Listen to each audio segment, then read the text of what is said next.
And we're live. We're We live. are live. Good morning, gentlemen. Good morning. Good Thank morning. you for having me. Appreciate you.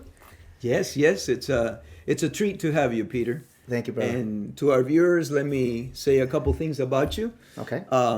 This is Peter Barrios, and he's a consummate businessman. I mean, he's done a lot of things in his life. He's got a lot of experience, opened several businesses, and so this being a channel that we talk about many things. We wanted to bring you on board so you can share some of your experiences with us because you've got a lot to say. Oh wow, that's true. And I think we talked about a little bit this morning. There's a good chance we might need a part 2, maybe part 3, because we love to talk and to share more than anything. Share the good and the bad, the wins and the losses that we've been going through in our lives. Absolutely. So thank you for having me. I appreciate you guys inviting me on this podcast and finding me of some value where we could share. And I'm sure that and we get will. to meet more people out there in the So world. tell me, Peter, did you always have this exuberant energy? I mean, because I remember you as having a tremendous amount of energy, and I mean, you're moving forward at the speed of light with things. You're passionate about whatever it is that you're undertaking. True. I don't know if I've always had that energy. When I was a little boy, my parents told me I was actually pretty reserved and more quiet and shy. When I went to high school, I didn't go to the local schools in my neighborhood. My parents put us to private school, Catholic school. But we were the kids on the other side of the track. We grew up in Rosemead, very blue collar. At the time, it was very heavily middle class, Latino, lower middle class. And my parents, they always worked hard towards our education. So they put us in school with the kids on the other side of the track, the more affluent area, Okay. Arcadia, Temple City, more people, more professional people. And we went to private Catholic school. What school, if you So don't mind? St. Luke's. Oh, St. Luke's. St. Okay. Luke's Elementary School on Corverly and Broadway. So I went there the first through 8th grade, good little Catholic boy. I didn't wear my first pair of G's until I was a freshman in high school because we always wore uniforms, corduroy pants. Yeah. So when I came to high school, I was playing sports, baseball, football, and my parents just got tired of driving me around. Practice this, practice that, games over here, games over there. So when we grew up, the local high school, Rosemead High School, was right across the street. So my parents just said, hey, you're going across the street and walking. So I went to that high school literally knowing one person. Wow. And in the first semester, me and this one kid, because we were the outsiders, and at the in that era, late 80s, early 90s, it was a tough era to be in. And when I say by that specifically is the gangbanging was the prominent thing. That was popular. Being a student athlete was not popular. And I was part of the neighborhood. I'm a neighborhood kid, but my parents sheltered me by putting me to private school outside the neighborhood. Yeah. But now I'm in the high school with all the neighborhood blends and all the locals, Yeah. And I got into a fight. And when we got into that fight, that one kid I knew, they transferred. His parents took him to Temple City High School. Oh. I stayed there. So I went in knowing nobody. I walked out of there knowing everybody.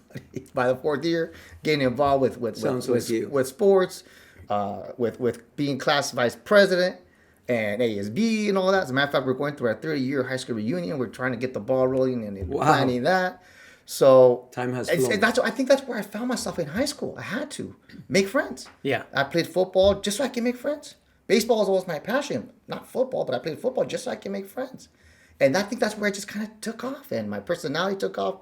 Kind of found myself as a young man and just kind of went with that with my energy, personality, and passions for life. And And how did you get into the business world? Did you have aspirations of becoming something? Or? my father, I lost my dad when I was 19 in 1995. So I didn't have my dad around for all of my adult life. Yeah. But my dad is a Cuban immigrant, My mom's a Mexican immigrant. So I'm half Cubano from my papa and half Mexicano del lado de mi mamá from my mother's side. So I always joke when I meet people that I'm half black bean, half pinto bean. I'm a double beaner. Yeah. I got the tobacco and the cactus in my forehead, but I love it. Yeah. I embrace that. I am a beautiful, Latino the- American. It's the a blend. beautiful thing. Yeah. Beautiful thing. And my parents, like all other immigrants, they all have their stories. Yeah. And the best values my mom and dad taught me in morals is their work ethic. They worked, brother. God, they worked. My dad had 2 or 3 jobs. My mom had, same thing, cleaning houses. But there was a time when that was a good job because they'd make cash. And I saw that growing up. When we had summer vacations, Christmas break, spring break, I'd go with my mom and clean houses every weekend. My dad had some properties. I would help my dad every weekend go cut the lawns. Wow. He wouldn't pay for a gardener. We were the gardeners. He didn't pay for a roof. You know, Cubanos, we don't pay for roofers, mechanics, jack of all trades, masters at none. And that's where we were. And we would do all that ourselves. Yeah. That's what gave me my work ethic and my drive and my motivation. And then when I lost my dad at 19, when you had to talk about growing up fast, I wasn't ready for that. But you have to, you're either gonna go down one road or another. I surrounded myself. One thing I did look for was surrounding myself with good people.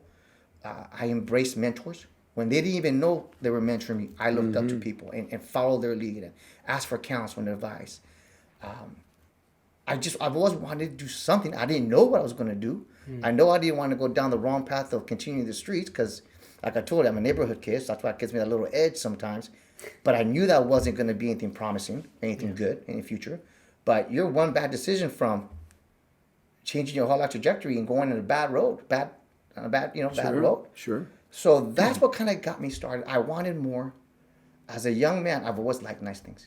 You know, you get impressed. You're young. You're from the neighborhood. You get impressed with maybe nice clothes, a nice car, nice pair of shoes. You know, things that may not mean much. Yeah. I mean, sure, you're young. You don't have much coming up. Yeah. Oh, wow, look at that. That looks nice. Sure. But I knew nobody's going to give that to me. So I'm going to work my tail off, make my money. And now I have to get my Nike Jordans at 15, 16 years old. You know, which were $110 back in 1990. You know what I'm saying? I mean, old school Air Jordans, whatever. And you paid for them yourself. Yeah. And you paid for them yourself. I would get $3 to $5 a day for lunch in high school. I never ate. I saved my money. And I would do side jobs. And just so I could save my money. Okay, I got my Jordan. Whoa, how'd you get those? Kid, how'd you get those new Jordans? And I'll save my money at work. Yeah. I'll do lawn work. I'll do clean up the areas for the neighborhood. Whatever. Anything. I sold shoes for my mom's client. They had a Solomon's wide, I'll never forget this, Solomon's wide shoes for women. On Rosemary Boulevard, Michelinda area, up there in Hastings Ranch, they had a store. Listen to what I just said. Solomon's wide shoes for women. So you can imagine the clientele. I was Al Bundy when I was in high school, selling wide shoes for women, making money. And that's just little things like that, and just kind of kept going. And partly that to my business world and entrepreneur. I always had that entrepreneurship bug. But that kind of got it going. My mom and dad, they led this example. And it was up to me as a young kid just to keep that legacy going. Mm-hmm. I always feel, and I'll tell people this, people that are in my inner circle, that to this day, I've never grieved my dad's death. Never. I never gave myself that chance to grieve it.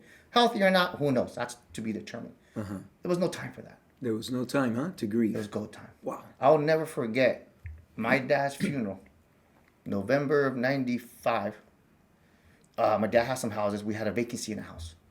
And all I knew as a young man, that was my mom's revenue, right? We needed the rent money. That was her income. Mm-hmm. I needed to get that place rented. I remember the day of his funeral, going out, meeting tenants, filling out applications, pre-screening them at 19. Wow. That day, go bury my dad that afternoon. Came back and making phone calls to find the tenant because we had to get him in there because we needed the revenue. It was go time from day one. Now, were you... Gives me chills just thinking about that. No doubt. That story. puts things into perspective. Yeah. It's real. Huge. Go ahead. But that's the set, Tremendous, man. How you got there. Were you in that... You had siblings? I have an older brother. Older sister and a younger brother. Did you take that role as like the head of the house now? Was that why you felt you had to do that? My older sister was, I think she was pretty recently married, so she was launching her life with her husband. Good relationship with her. My younger brother, I was 19, he was 14. So when my dad passed, again, Cuban American, my Cuban father, much about Cuban backgrounds. My dad ruled, it was tough. Yeah. Tough. I'm talking tough, but that's how I grew up, and it gave me discipline and values and work ethic. At the time, maybe I didn't understand it. As a grown man, oh my God, I value every single, everything that came with that. Sure. So when I was young at 19, I had a younger brother who's 14, 15. I kind of emulated what my dad did to me, to my brother in a way, like that tough love, So that put a strain in unfortunately, a strain in my relationship with my brother to this day. It's not the greatest, but we do what we can there. Yeah, yeah. But You work at it. yeah, but I took on. You asking Mike? I did. I tried to take on a little bit of a father, a little bit with my younger brother, but we're just different. We just have a different makeup. The way we were both raised was different. By the time my brother was born, my dad was already sick with his heart conditions. He didn't have that same fire, that same energy, and that tough love that he gave my sister and I. Yeah. My sister and I are very much alike because we got those life lessons. Yeah, that's what they Those say. tough life lessons. Yeah. So here you are, 19 or 20. 1995. And I know you've done very big things in the insurance industry. Mm-hmm. You've had, huge things that you've done. How did you get into, because, okay, so you have the entrepreneurial spirit. So Mm-hmm. a person like you will do well anywhere they go. Wherever you go, you're going to do well. Just Thank you, because Pablo. of your attitude, your demeanor, you're a people person, you can talk. Thank you. How did you get, so you're 20, and you said you're a decision away from going good or going bad. Mm-hmm. How did you get into, what prompted you into the business? Did you go to college? How did that turn Yeah, out? when I graduated high school, my whole passion was to be a firefighter paramedic. A firefighter. I went to the local community college, circle, got my AS degree in fire science. I graduated from the Foothill Fire Academy at 19. But that was one whole career plan I thought I was going to do, but it's very difficult to get into the fire department. I mean, unless you don't have any contacts, it's very, very difficult. Yes, it is. How I got specifically to insurance is a very unique story, very opportunity, chance. Let me tell you, nobody ever grows up thinking, I'm going to be an insurance agent when I grow up. No. Oh my God, I can't wait to be older and open up an insurance agency. It's a sleepy, nobody thinks about that. People think about maybe the realtor, the lender, it's sexy, it's, they're very out there. Yeah. Big money, big commissions. Nobody thinks about the insurance guy or gal behind the scenes, quiet, but nothing happens in the world. No real estate transaction, no auto transaction happens without insurance. Right. The tortoise and the hare. We're the tortoise. Nice and easy and quiet that nobody thinks about. But how I got introduced to that was through my ex-wife, actually. She worked for a major company and on the corporate side, kind of like an admin. She was young, getting her college degree, whatnot. She was young, got exposed to this big company, and she worked with one of the executives, actually mutual friends of ours. Okay. The De La Garza family, Lonnie and Dean De La Garza, who to me, I look at them like older brother and sister. Life mentors, business mentors. I owe so much to them and the family, so much to them. And Lonnie, who was a mutual friend of ours, he was an executive. He was in middle management, upper management Yes. with the company. She was part of his team. He left corporate. His wife owned the local insurance agency in the community. Right. And they combined their companies. He went to work for corporate, came out of corporate, went back to work at the family agency. And he took a lot of liking to my ex-wife. I remember. So when he left, he told her, "You're coming with me. Go get your insurance licenses, your P&C, your life. You're coming with me, and you're going to help us at the family business." And she took a chance on him. You know what? She had a good corporate job. Okay, I'm going to go on the independent side and go sell and do that. So that's how I initially got exposed. She was supposed to be the insurance agent, the entrepreneur. I had I had a great previous career. I had actually a very good career and climbed that corporate ladder per se. There was a lot of change going on in my other company, buyouts. I lived in New York. I was doing the LA New York commute for 5 years. Wow. I lived in Europe. So I was doing the Europe LA commute for about 3 to 4 years. So I was gone, living out of a suitcase. Not married, no kids, but I had aspirations to get married. Right. Aspirations for a family. But in that industry that I was in before, everybody was divorced. The executives never saw their families and Now, kids. is this retail or what? I was in the entertainment industry where I used to market and sell a television program and feature films to all the affiliates and syndicated companies worldwide. So when you see a TV show on TV, there's a sales transaction that went on behind the scenes. How did that get on? Well, I was part of that. Wow. That's a whole nother segment, just that whole life. And I lived, like I said, I lived in all over south of France, in Cannes, Paris, New York. Did that commute. Again, that's a whole nother animal outside of my entrepreneurship. Yeah, but see, that made who you are today. That's part of the fabric. That It's part of experience, that's it's part of the fabric. journey. Exactly. Yeah. Because it's dog eat dog, right? That world. No, it's crazy. It's a trip. I mean, it's a yeah. I just say thank God there was no Apple iPhones back then. Thank God there was none of that. No, because I can tell you stories with celebrities. What years are we talking? You're talking right out of the fire academy. So that was 94, right out of high school. Okay. 94 to when I opened up my first agency, 2004, 10 years. 10 years. And you were in your 20s. Yeah. Oof. Peter in his 20s, I can't Or imagine. Europe, yeah, Out I in, get Tony. in Europe and oh my I have a god! lot of man. Polaroids because all we had back then were Polaroids and the disposable Kodak cameras. You're safe, Those were, you're safe. Yeah, bro. Good times. But again, that's a whole nother segment. But you never know. Maybe there's something lost out there. The podcast is gonna bring maybe. it out. That's So funny. anyhow, when my ex-wife went to go work for the De La Garza family, I'll never forget this. They hosted a company Christmas dinner at their house for Christmas for the staff, which is Sure. it's common. And when we do that, we come over, and I'm still young, I'm still a neighborhood kid, and I go to their beautiful home. Just typical. Their German, European, German car, the nice diesel truck, the boat, and beautiful home, and all the Caucasian. They were like, "Oh my God, you guys are Latinos," and because where I come from, to have stuff like this, it's not. It's you have to do other things to kind of get these kind of things, right? Not business. and I was talking to Lonnie and Denise, I'm just like, wow. And again, you're young, you get impressed by these kind of things. Sure. You want to make a name for yourself. Yeah. I want a home, I want the German Yes. car, I want all that package, Sure. right? How do you insurance? Yeah. Insurance? You guys just we have insurance agencies with so and so big company. Sell insurance, renew the power of residual income. What's residual income? What's that? Well, this is how that works, and this, that, and the other. Like, So is that that something that I could do? That was the bug. Yeah, Lonnie and Denise.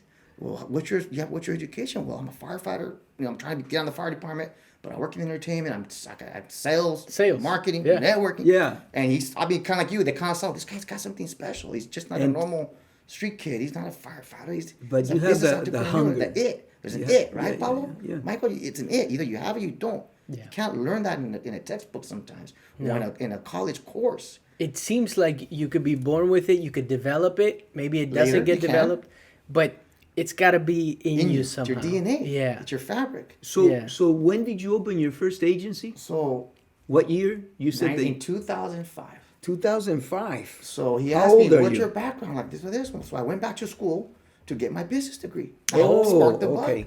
And I graduated. I pushed myself. It took me a while, but I got it done. Got my bachelor's business management. Not a fancy college, nothing like that. Yeah. But I got it. I checked that box. I got the degree. Yeah. Right? Checked that box. I took, I didn't have any licenses. Nothing. So I left you talk about a gamble. Oh my God, I took it down. Because my trajectory, I was growing with that entertainment company. Having a good time too. And I was growing. Traveling. I was the 8th original employee. When I left, we were like 300 employees. Wow. Multiple divisions. And I was one of the eighth or ninth, around there, give or take. 8th, 9th, 10th original employee, including the 3 partners. So I left. Took a gamble. I bought my first house at 24. I had a mortgage. I took a year off to get all my licenses. When I say I lived 1 year in my boxers, in my underwear, it's because I didn't leave the house because I was studying for my PNC, my life and health license. At the time, the regional vice president of this big insurance company that I was getting hired onto, you had to have mandatory your Series 6 and 63 securities licenses Right. Yeah. as your hiring package. If you didn't have those licenses, you weren't qualified to be an applicant to open up your agency. That's a lot of tests. Oh my God! And if you don't have that background, let me tell you guys, this is back in the day. There was no crash courses. No. So There were textbooks like this with highlighters and index cards. Oh, old I school. remember. I remember. It was. I didn't pass those tests the first time. How old were you in 2005? Do some math. More or less 26. So that's About so you 27, opened your first 27, agency. 28, yeah. You opened your first agency at 26. 2005. Put it there, man. 2005. I did too. I did. I had a $10,000 business line of credit from Wells Fargo. Whatever reserves I had put away, took a gamble. 2005, 0 clients. God, I don't even know how they gave me a lease. But I'm I much was so older. green. Yeah. So you know what I mean. And they gave me a lease out there on nice lease too on Foothill in Haven next to Target and Big 5 in Rancho Cucamonga. I didn't know anything about the Inland Empire, but I knew the growth was east. Yeah. 0 clients. 0 clients. So I you went east. you just organically built that up. There was no social media, no internet, no Facebook, no mass. No living. Instagram. None of that. Walking, I would get up in the morning, throw on my gym clothes, walk the neighborhood with the neighborhood the neighborhood door Oh, door doorknob hangers? bags, Oh, yeah. business card, a flyer, a pen, and walk up and down the streets of Rancho Cucamonga. Please give me the opportunity to give you a quote. That was social media back then. Sure. Knocking on doors. Yeah. I would walk until my legs were chafed. It would get warm around 12.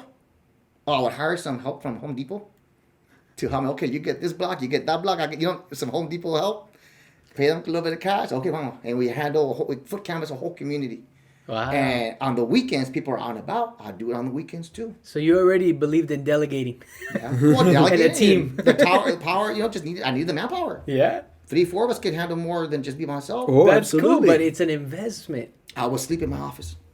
Really? I would shower at the local 24 hours in Foothill. Shower. I'll be on the treadmill, just do some cardio so I could read the material because I didn't come from the insurance industry. My learning curve was big. Yeah. I read brochures and pamphlets. Yeah, Because yeah. back in those pamphlets to learn the product. How can I sell the product if I didn't know it? Yeah. There's a lot involved in the homeowners and the auto and commercial. There's a lot. Financials. You have to know what you're talking about. I would just study. And I would read. I would sleep out in my office. I had a little sleeping bag. There's no, just I'll be up all day and night reading, studying, being a student of the industry. And before my staff got in the morning, roll up my little sleeping bag, my pillows, go shower at the 24 hours, come back, okay, shirt and tie. That's amazing. Did that man. for a couple of years. Amazing. Because I would take me an hour to drive to and from the office. I'd rather dedicate those 2-hour commute a day into studying or just getting some rest and recovery or just being up working. So Wow. when did you get your first taste of money in terms of in the insurance world? Because you were already making money. Quickly. You It got happened it pretty fast. So you became successful. I came out the quickly. gate hard. I got a little taste. I was like, oh my god.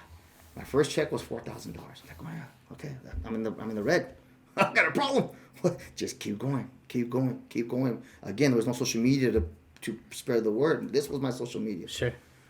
Seriously, that's my social media. Gave me an opportunity, referrals. But And it social happened media. pretty quickly. And this is 05. Okay. So in 2008, the leadership of this company, like, Pete, you're doing great, you're kicking butt. Do it again.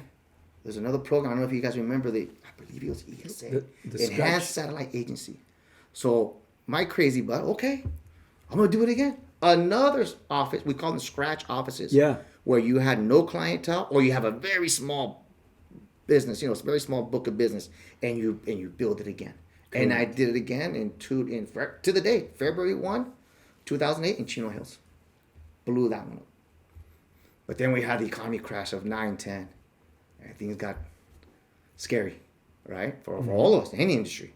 Yeah, Especially real estate, insurance, everybody, construction, Yeah, everybody banking, got everything. But the 9-10 crash. So I've had a few of these cycles already. We're going through one right now. Right? Yeah. It's things are interesting right now in the economy and the world and whatnot. So we had success. I brought on. I met this young kid. He's young. I say young kid. He's 5-6 years younger than me. By the name of Barrios, and he came to me like 5 or 6 months after I opened up my first agency, and he had industry experience. And I was wondering, God, can I afford this guy? Because he did have experience. He had connections. He had network. He had more experience than me. Okay. But this is a good guy. I could build this guy. I see a lot of potential in him. But I didn't know if I could afford him. I had X amount of reserves. And I took a chance. I had an SUV. I sold it. So I saved that truck payment. I saved the insurance payment. I got me a little bucket. Commuter $3,000 car. So I could get that money. Instead of allocating it to my nice SUV, I allocated to him. He was my SUV. And we never looked back. And ever since then, since late 2005, early 2006, he's been my right hand. Wow. Yeah. To this day. To this day. To this day. He's still with you. Yeah. Well, that says something about the relationship, both of 100%. you, right? And let me tell you, we've been through some tough times. Like I told you, the cycles of the economy, the good, the bad, politics changing, companies, their direction, their comp changes, legislature, which we're going through right now, and how it affects our industry and insurance. We battled. Tremendous. And we've had ups and downs. We've had good years and wow, great year. And we were, oh shoot, this is tying up the belt kind of years. And we've gone through all that roller coaster, and the relationship's still there, and we're still doing things. Very Now good. you built up the ESA, like you said, the second agency, Chino Hills. and then you Had ended success up there. and you ended up selling it, right? So around these, obviously I was making a name for myself. I was known in the industry. I like to think I had respect with some of my peers who knew my story. I came up from nothing, and and build two, good solid agencies producing ethical and all that good stuff. That's a big part of our industry. Oh, yeah. Is ethics, big part actually. Oh yes, actually. And you get a name for yourself. Your work is your resume, Oh yeah. Absolutely. Well, good or bad. It goes both ways. If you're Yep. not ethical and making bad decisions, well, that sticks with you too, and it comes out. So there was a legacy agent who had his father started the company. The son took it over, took it to another level. So it was a big agency. In our world here in California, it was considered a large agency. He recruited me. I want to sell. The son worked for the father, but he was never passionate about the business. Okay. They were successful, but it wasn't his passion. right. So he had the opportunity to sell. It was a good time for him to sell. There was a lot of people. I was competing with a lot of people to get this agency because it was a legacy agency. Great number. We have our special numbers that we look for. They were great numbers. But he wanted to sell it to me. I didn't want to sell it to one of the big guys. And they're just going to annuitize it and just look at it like a Income. income revenue stream. Yeah. I want them to take care of my team, take care of my company, take care of my dad's legacy. Yeah. Take care of my clientele. The clientele. And he recruited me. Can you make this happen? I said, yeah, so and so, I could do that. I will need to sell my two smaller agencies, so I could use the revenues from that to buy down, because we have banking and financing Sure. and all that fun stuff. Yeah. To buy down the note, but I could do that. We took it over. Now There was you're a- saying you had to sell your two smaller. There were smaller agencies. ones, yeah, two small ones. But they weren't really all that small. They were Well- small compared to what Correct. you're stepping up to. Correct. Just so It's that I can another let level. the Different the scales. viewers know. Yeah. Different scales, yeah. Because those agencies were already We're producing. considered, let's say, medium sized to They're top in the country. top of the country At the time. So now you say, okay, I got to sell these two. Get the revenues because from that. you were going to take a huge Correct. step up. Correct. Okay, so Which just to came put with- it in Was it like perspective. 2 times the size you were? Was it 3 times? Yeah, about that. 3 times the size. So, but with that came pressure. I was still young.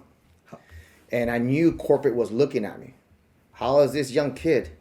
gonna Everybody was continue? looking at you, Everybody. Peter. I knew it. We were looking at people- you. Everybody. in the industry. Everybody was looking This at kid's you. got a chance. It's called the big leagues. Now you're a player in Right. the industry Yeah. with So- the big boys. So the word on the street, because we worked for the same major company, the word on the street was, he's crazy. That was the word on the street. It Are they to me. right? Well, what did they say? Was he It buying came- off more than he could It chew? came back. Well, he's not all there either. Well, this agency, go ahead, it was in Rialto. Well, yeah. So the word on the street was, no, he's much. Now he's really lost it. Because there were room. There's And always you're probably room. like, I want to prove them wrong, Right. Yeah, but I felt the pressure. You felt it. 100%. Yeah. 100%. This I agency, love it. I love the story. I'm not naive to it. But you got your fans and you got people that sometimes they don't want to see you succeed, or maybe just they're just gonna take a step back. Let's see how he does. Let's see how he does. So I felt it, and I don't care. Screw it. I've always been, vamos, 100%. Dale. My whole mantra, dale, adelante. You're gonna challenge. I'm gonna outwork you. I'm gonna out hustle you.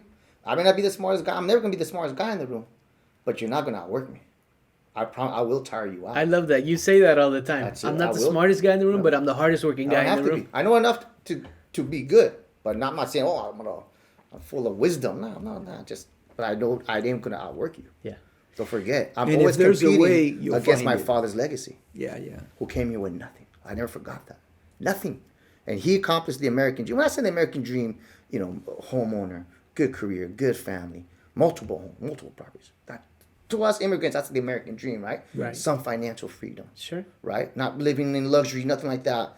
But you know what I mean by the American Send your dream. kids I to saw him private do school. that with half the tools that I had. You all went to private schools. Correct. Which was, He didn't have the language. He had to learn. He's self-taught. He has a third, fourth grade education, my father. Excellent.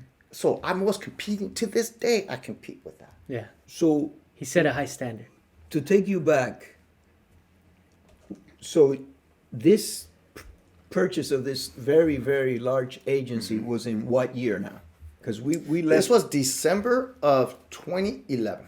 There you go. 2011. Just after. Wow. Okay. December 2011. Took it over. So we had a little, there were some challenges there because the team that I inherited were senior team. Senior meaning a lot of industry experience. They knew I was young. Hey, this guy's our leader now. This guy's gonna take us to, meeting goals, our promised lands. We could hit our bonus and our plateaus and whatnot. And I brought 2 or 3 critical people from my old team. So now I became Pete's new team versus Pete's old team. That was hard. The politics, the That was hard. emotions. Everyone's, well, we came with Pete, and we've done it this way, and this is the old way. That was challenging, but I No took on doubt. that challenge, and we had to have some headbutting. I recreate the whole new culture. That's my strength. That's the thing. It's a whole culture. This is the vision, guys. Yeah. We're a different company now. We're not Pete's old company. We're not Pete's new company. This is a new company. This is the roadmap. I told the new agents that I inherited, you give me the opportunity. Please work hard for me. I guarantee you make more money your first year with me than you have in your 17-year careers. And you know what? We were chairmen the first year. And Top of the company. And if chairmen for the next 2, 3, 4 years after that, Now, are you the one that's holding people accountable also? Because you have very high expectations. It's not just the high expectations, Michael. I'm in our industry, it's common to be what's called an absentee owner.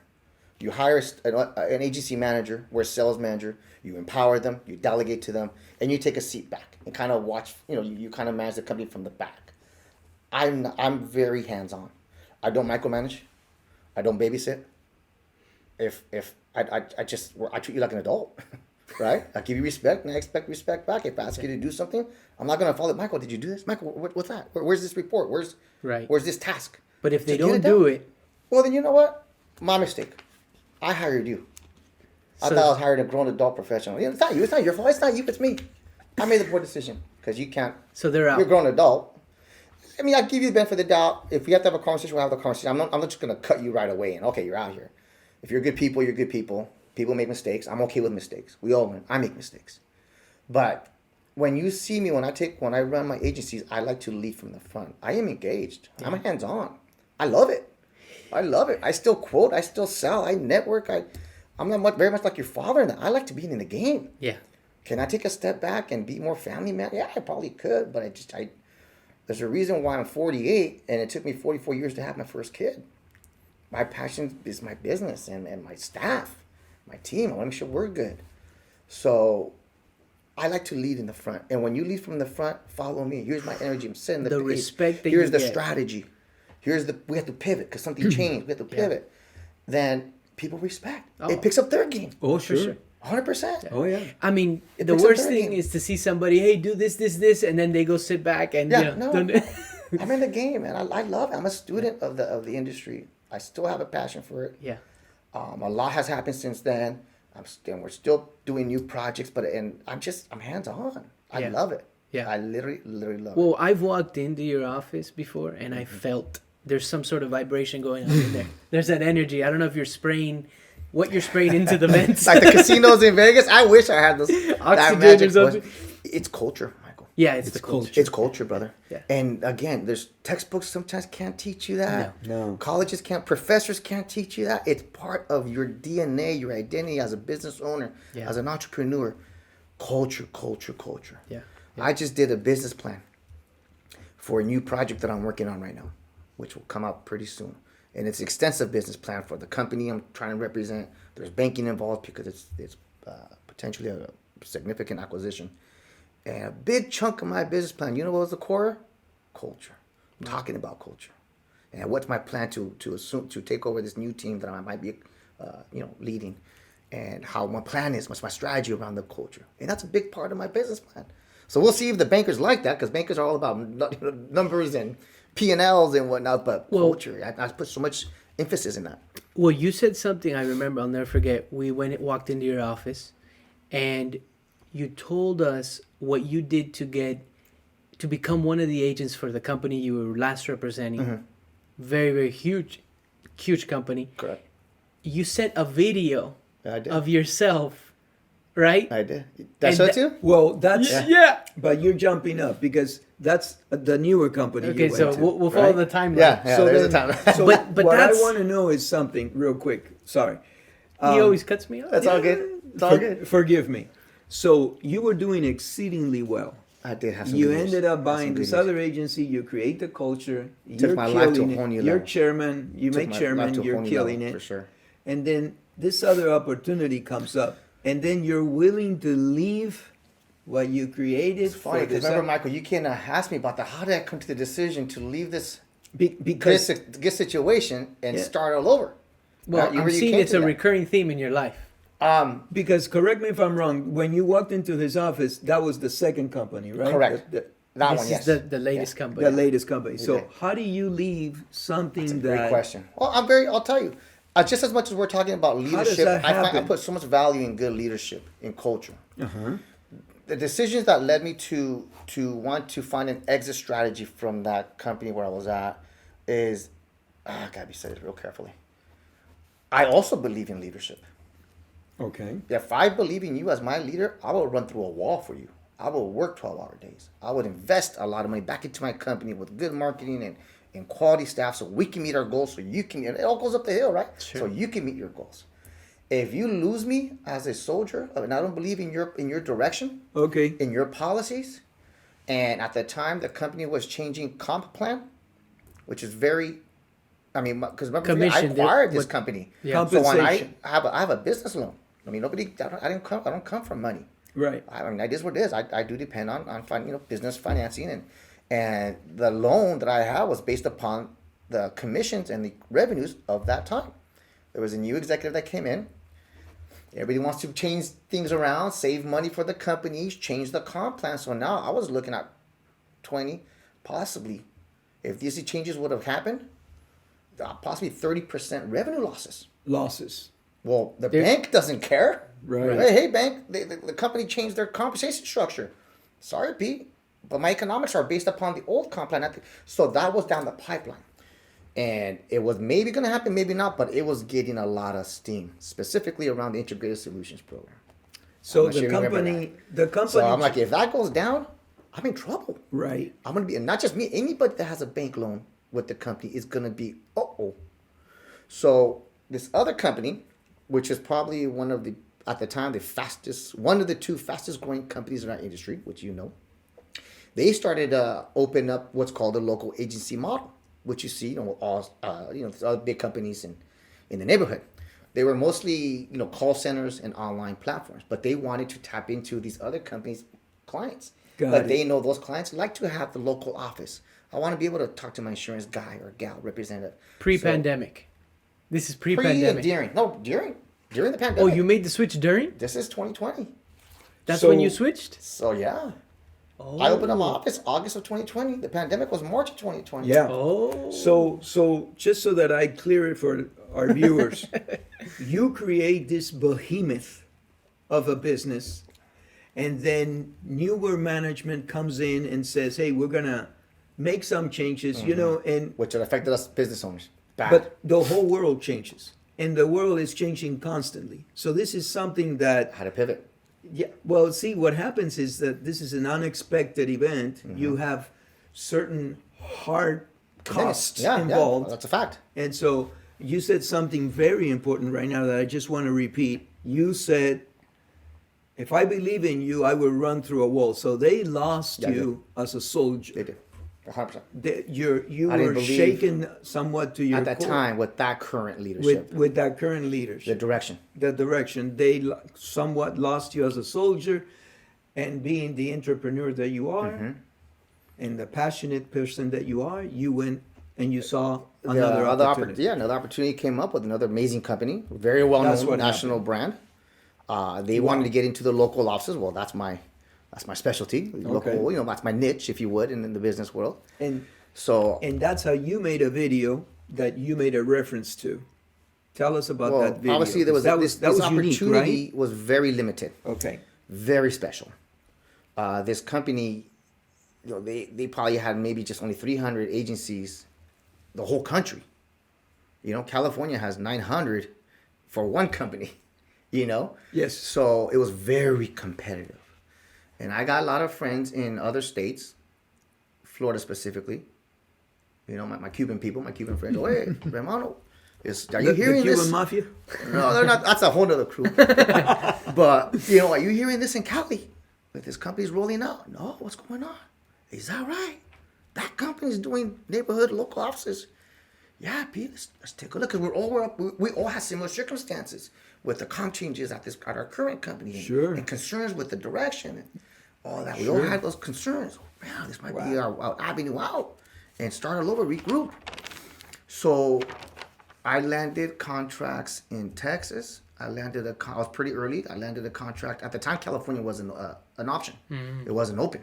I landed contracts in Texas, in Nevada. I think Hawaii was in play, and Florida was in play.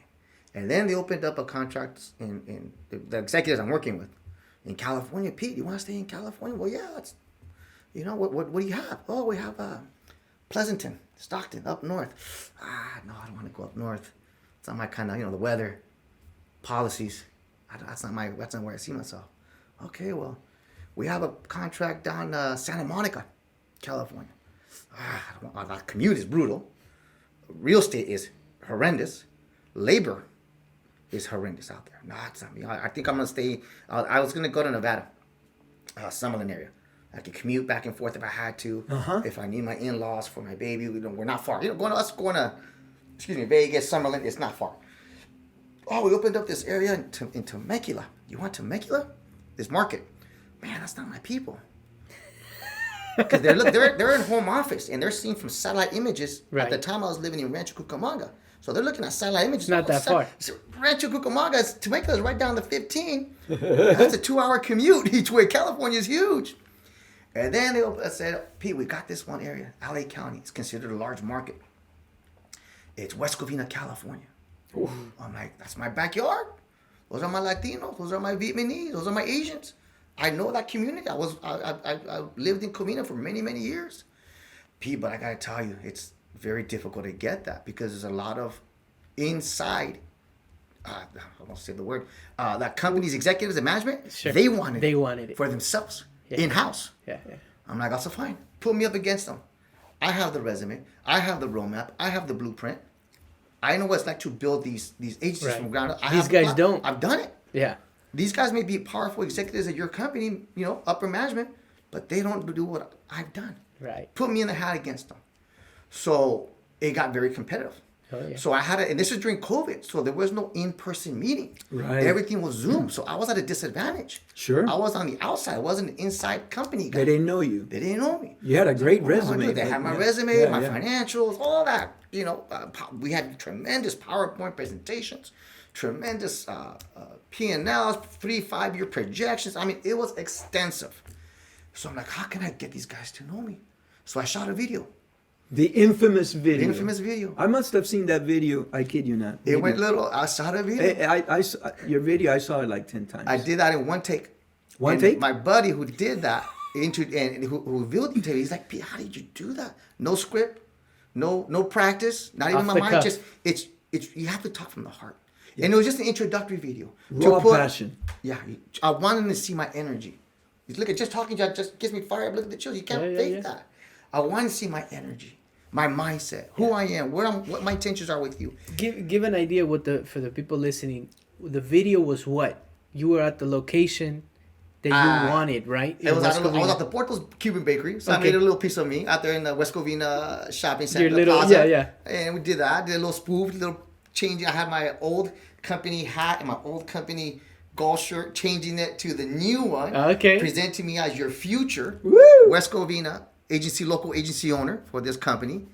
And I shot them to the whole HR executive team over there, and all their executives. And they're like, they must have gotten, they said thousands of applicants from all over the country wanting to get these appointments because it was that unique of an opportunity. Beautiful. But West Covina was LA County, big market, very competitive just because of that. Sure. Plus, I was competing against the inside executives. But no one sent a video. Nobody did that. And they're like, who the heck is this Peter Crazy Barrios Cuban in West Covina, Southern Cal? And apparently they started sharing it internally in the company. That's great. They went up to the VPs and the president. And when I did my executive level interview screening, because there's a lot of screenings, but again, all through Zoom. It was COVID time. Yeah, it was very. So I'm wearing my suit and jeans down here and everything Zoom, and I'm trying to get them to know me via Zoom. It's going to be a little bit challenging, but I should shot that video. This is who I am. I've done this. I could do it again for you. Give me the opportunity. Just give me the opportunity. I'll show you. You won't regret it. I got the contract. Wow. Had you left the other company when you did this? Or were you still in the No, I was still You're still with Yeah. the other company. You hadn't Because now that I sold. got the contract, okay, now I could work on my exit strategy of the previous company selling, which was not easy because again, this was during COVID. Everybody was nervous. Specifically, I'm talking about banks. How they're Got going to it. lend, how they're going to evaluate the business. I mean, there was a lot. And of it wasn't a behinds. small business at that No, point. You were talking about It was big a business. significant You company had that I was created- leaving to start all over again with 0 clients in COVID. LA County with shelter in place, closed doors, no marketing. Everything was COVID. There was no marketing, no mailing houses, no this. Yeah, so the That- rumor on the streets was Tell me now the he's rumors. really lost it. Are you? Yeah, right. Are, He lost it before, but he. Oh, I know he showed- people talk. Oh People- man, I know people I got talk. to tell Now, you. I I would- always bet on me, though, Pablo. Eesh. I always bet on me. bet on you. Now I remember we walked into your office. This is during the pandemic, You guys and came shortly after I opened. yes, Yeah, yeah, Like you showed us. maybe a month or less after I launched, you guys came to visit. But I remember you one time showing us, look what I'm writing a month. And I was like, During COVID. I was thinking, It's fake, right? yeah, that's what some people write in a year. Yeah, or 6 months, yeah. Or 6 We're doing- months in you're right. business, you know? You're right. And you were just blowing it out of the water. Oh. Yeah. It was amazing, man. It was surreal. It was a blessing. The opportunity was, and I saw that. Yeah. And I it was flew incredible. to Colorado for another buddy of mine to go see his numbers at this new company. So I could see myself, because I didn't believe it either. Like, oh, he would text me, look what we're doing out here in Colorado. He left from Florida to Colorado. And I couldn't about this BS, those numbers. I know numbers. I flew out there. Show me your production. He's texting me every day. And I went to go visit another agent down in San Diego area who's been established already. And at this point, this is when I got my buddy Greg. He was working for another company. Bro, I recruited him back. I need help. This is Right. going to be a mammoth.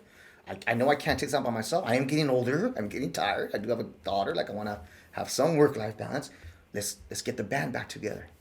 And he's like, no, bro, your numbers you're foolish. Crap. You're full of crap. If you told them something, they're blowing smoke up your butt. They're just trying to recruit you. No, man. I got a meeting tomorrow in San Diego. Just come with me. Let's take this meeting. And you're going to see the numbers. We're going to go see the gentleman's office. He's going to show us the production of California and the rest of the country. At the time, there's maybe only 200 agencies nationwide. And we take the meeting. We go down San Diego area, Chula Vista, if I'm not mistaken. And we're at the office talking to the gentleman, the agency owner there, and my boy, Greg. I told you, let's go. Yeah, the numbers are It's unbelievable. crazy. It's different now. Now, you A had lot of work there, though. Numbers just don't show up. No, Let me tell you, it's no. tremendous work. and that's what I wanted to get into a little bit, the sacrifices. Yeah, oh my God. because it comes with sacrifices. 100%. But the other thing is that 100%. we talked about it a little bit over the phone or beforehand, that these successes have not happened without challenges 100%. and without, you get knocked down. Just life. And so what happened with whatever you feel comfortable sharing, Sure. where you're having massive success Mhm. and then something happens and you get knocked down again, right? There's always challenges, Michael, whether it's personal, family, friendships, business, economies. People always look at the good, right? The victories, the wins, but there's losses that come along the way. One of the big losses I see was 2009, 2010 economy. That was tough. That was scary. I wasn't sure if I was going to be able to keep my doors open. I wasn't big enough yet in my company to sustain the hit. the challenges of the economy. People were turning in their houses, their cars. But I just kept battling, and creative financing, tighten up the belt, don't make expenses. I could admit, again, I went through a divorce. That was tough. I'm not saying it was specifically because of that, but it all, you take hits, right? And there's other things that come into play why divorces happen, but you take hits. You don't mean to take your work home, but when you're an entrepreneur, it comes home. You can't You just don't clock you in, can't clock just out. turn it off. We don't clock in, clock out. We never clock out. No. You know that. And that comes with the good. So it's good and bad with that. I think I mentioned to you I have a 4-year-old beautiful daughter. I'm 48. But that means I had my first kid at 44. I put starting a family on the back burner because I was so focused on with the companies, another company, and another launch. And I even went off and did another company outside of these. That's shows. right. Right. I was just a little pit stop, little diversification. If we get to that, we get to that. But I was always, go. So, but now my point is another challenge. I mean, I don't know if it's a challenge, but my family came to me later in life. Obviously, I'm married now. I have a beautiful wife. It's not hard to have a kid. It's science and biology, right? But having a kid with the right person who also shares the same ambitions and goals and values, that's the tricky part. Yeah. Well, I finally had that, and so now I have my family. But it came later. Tired now. I'm tired. 48 with a 4-year-old, not easy. I do have some health stuff that I dealt with, and we're Cuban, so we have heart disease. It's just us Cubans, we roll at 15. We're chilling and resting at a 12 or 11. That's just our energy, right? We're very passionate, high energy workers. And so in October 2013, I did suffer a massive, massive heart attack. I went through what's called the widowmaker. And they call it the widowmaker because this specific heart attack, it makes widows. Wow. It's a 90% mortality rate and only 10% survive. Wow. I'm fortunate to be part of the 10%. I was young, I was fit, and I survived. But I deal with that every day of my life. My heart now to today only functions 25% capacity. The heart function. So when you see me now, my energy, my passion, I still grind, I still work. That's only 20. I'm at a 4% than you guys. Wow. 25%. My friends make fun of me all the time. Pete, we can barely handle you at 25. Lord forbid, if we can't handle you at 100. We can't keep up at 100%. My friends poke fun of me about that. But I get tired. Obviously, I take 16 pills a day, beta blockers, which are meant to crash you. Mm-hmm. So I told you guys, this is my magic potion, my coffee to kind of offset the side effects of the medication. Yeah. Sometimes when I'm at home, I do crash. I'm just on the couch. I can't get. So there's days I can't get out of bed. Pete, you got to get up in the morning. You got to do this. It's your day. You got to go. And my mind is just, screw you, Pete. You're not getting to get up. So it's always a constant mental. It's me versus my mind and my heart challenges. And my wife makes fun of me sometimes. Like, see, Pete, you're just laid out on the couch watching the ball game or whatever because I'm tired. Your friends don't see that side of you. When your friends see you and your clients and your business people, your big smile, energy. I've never seen that. Last night. Well, I've never seen that. On behind the scenes. Yeah. I've never seen that. That's what my wife says. People don't know you like that. But when I get home, I leave it all out there. Like like an athlete, you leave it all on the field. My business world is my field. I leave it out there. I get home, I just crash. Yeah. And I deal with the side effects of 12, 14 pills I take every day. So sacrifices are tremendous. But what are you going to do? Yeah. That's my life journey. I wouldn't change it. I try and do things like to make me happy. Like I try and stay fit. I know I have a little belly and whatnot, but I still enjoy the gym, absolutely, working out, stress management. I value my friendships. I have a tremendous circle of friends, and I value their friendships. We do vacation, get together each other's houses for barbecues and the family and the kids. I value that. I do value that, and that's how I offset it. But the sacrifice is real, guys. Yeah, it doesn't come easy. Everybody thinks of look at the facade. No, there's checks to be made behind the scenes. Sure. And you said something else prior to the video that also impacted me. You said you have learned just as much, if not more, from, I'm not going to call it a failure, but the losses. 100%. The losses. How? As you have, because everybody looks at the victory and the glory, but in the losses, the losses are more defining than the wins. More defining than the wins. What you elaborate a little bit on that? I'm going through that now. Right now, I'm going through that. I've had I've definitely experienced in this last year the most difficult, challenging time of my professional life. Because that other big, huge company decided to close in July of 2022, we'll just put it like this, the business climate in California, which we know what that climate is, specifically when it comes to business and regulation and pro-business versus anti-business policies of California, specifically in our industry. Made it very difficult for these companies to function in California, where this behemoth of a company decided, you know what, this is so bad in California, we are out of doing business in California. We are no longer doing business in California, which is scary. So there's 32 of us agencies representing this company in California. In a 2-minute Zoom phone call, July 23rd of last summer, 22, they told us immediately cease and desist all activity. And we're pulling their contracts. We're terminating contracts. It's a wrap. Wow. I had to fire my staff that afternoon, 10 staff agents. And like you said, we were killing it, writing good business, quality business, killing the numbers. But now it's California. And the policies we have here, they even had to make this difficult decision to get out and exit California. Think about that. The 5th or 6th biggest economy in the world, and a big major insurance company saying, we don't want no piece of that. How powerful that is. Whew. And so I got left with nothing. No business, no staff. I sold my prior businesses. Talk about starting over. I'm going through that now. Right now. So I'm not going to lie. I'm still not okay with it. I'm still dealing with it emotionally. Like, you could all take losses in life, right? It happens. But to take a loss like this, when you've done everything right, and it's no fault of your own because I made a bad, poor executive decision or miscalculation, then I can own it. I made a mistake right there, and that's on me. Right. It's nothing like that. It's literally no control. Politics. You had no control. Politics, business climate, and how it affected us.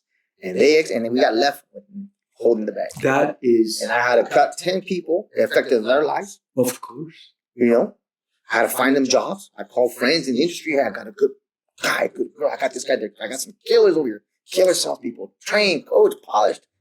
Take them. Just take care of them. Give them a good comp plan. Give them respectable commission, and they will work hard for you. Because look what they've done for me. And this happened July of last year. Wow. So I've been a free agent pretty much since then. I've never been a free agent. It's allowed me to explore other opportunities outside of the insurance game. Obviously, the insurance has been my niche for the last 18, 19 years. So it's allowed me to look at other different projects, other opportunities that have come up. I've been getting calls. I take meetings all the time. My friends make fun of me. They call me I'm the busiest unemployed guy they know. I don't stop. I have to. I can't be home. I'm moviendo. I gotta move. Take meetings, meet people, network. Look at this opportunity. I got 3 different projects going on right now. Excuse me. I gotta figure out what direction I want to go. But I got 3 balls in there.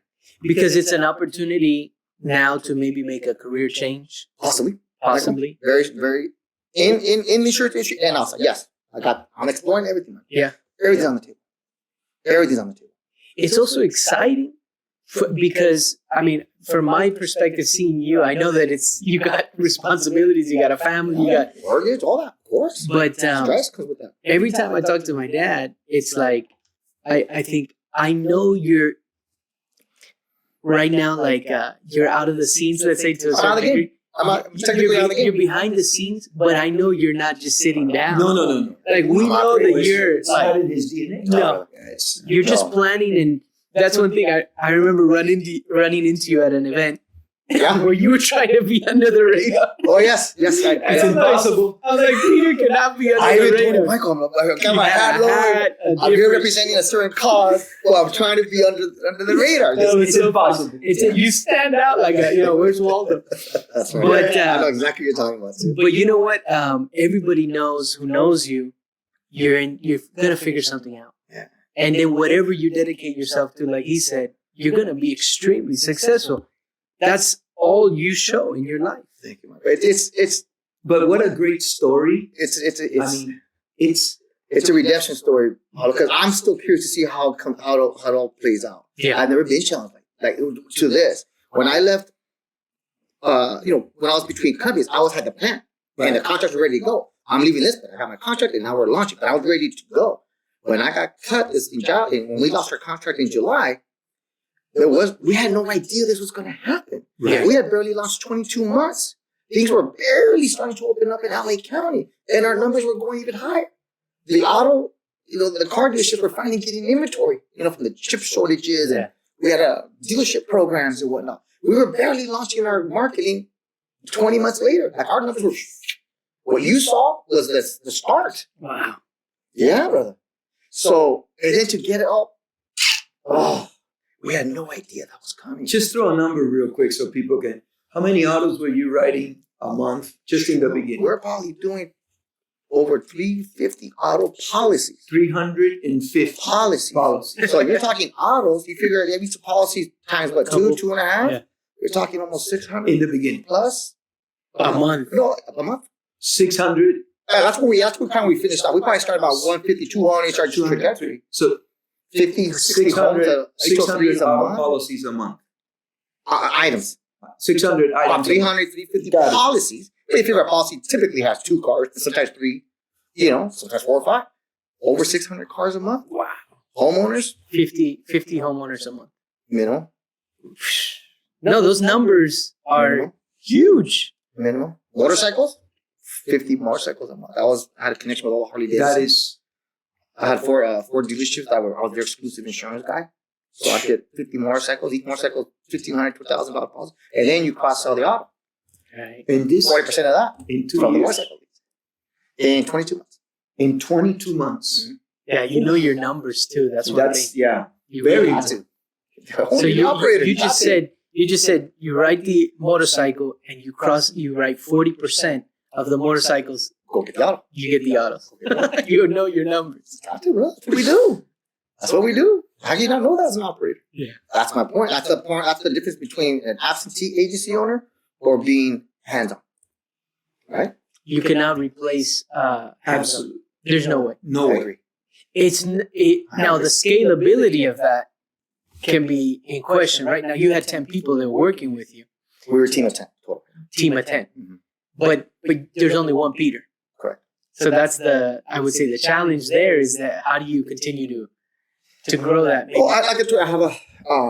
I shared that test about Greg Barrios. He's my right hand. He's been with me since day one. There was a time when he went off and he did his own thing too. He owned his own agency, and then moved on to another company as well. So he's done his own thing.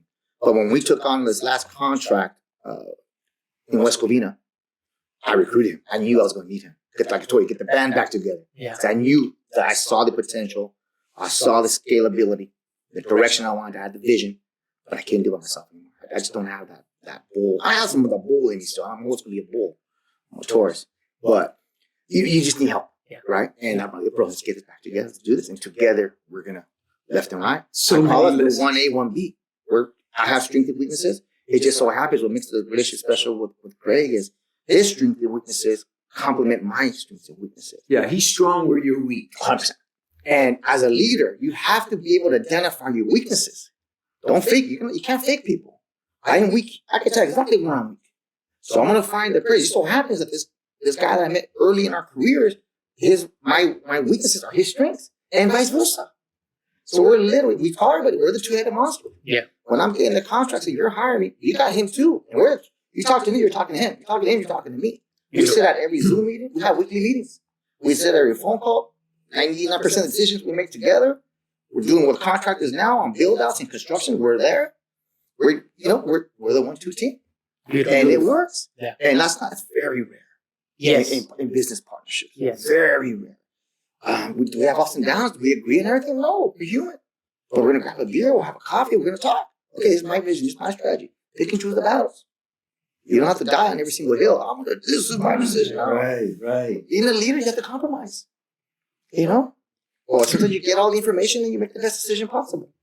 But I'm very fortunate in that sense of having that partnership. Oh yeah. And that relationship with him. You don't see that, and a lot of times you see relationships Especially in that tough they times. don't work. Understand? Sometimes they fall And apart. I said we got challenged in July when we lost our contract. Sure. So, well, we didn't plan this. Like, he's got a family too. He's got mortgage. He's got kids. He's got provide. So you're like, this was down the radar, starting over. We got so much invested in that other company. You can imagine the payroll of 10 people and you saw my office build outs and all that. Yeah. It takes a while before you make your return on your investment. So it's part of it. It's super cool. I mean, we're gonna link you where people can find you. Sure. Peter Barrios on the description. If I don't know if you wanna, shout out anything your project you're working on in particular. If you're not ready to yet, that's okay. People can stay tuned. Yeah, let's do that. We'll call that part 2 because I had 3 projects. We'll have a part 2 after you get 1 or 2 are launched. pretty. One solid, which is launching, like construction is going on. I mean, and I got something else kind of on the works. You're gonna hear when you talk about people talking. You're gonna hear the talk's already started. You're gonna really hear, holy crap, that you'll see. Okay. I know you're connected, Pablo and Michael. You're gonna hear. We're excited, man. You're We're gonna excited. see. We are But like I said, that hasn't become official. There's banking involved. There's that kind Of course. financing, and that's always tricky, Yes. especially right now. As I think about this podcast that we have just done.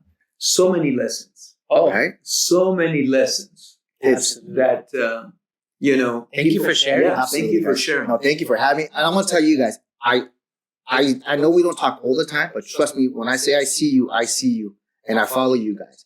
You two guys are so necessary. You guys are players in the industry, in just business, whether it's real estate, insurance, it's just life. But more importantly, you guys are so necessary in the Latino community. Keep doing what you guys are doing. Thank you so Keep much. making Latinos proud. Keep making that example and being leaders in your industries and in the business environment. You guys are killing it. And thank you for having me. Thank you Seriously, very guys. much. Appreciate you. Appreciate you guys. All right. You got it. We'll call it a wrap. All You right. want to click that button right there? Push it down.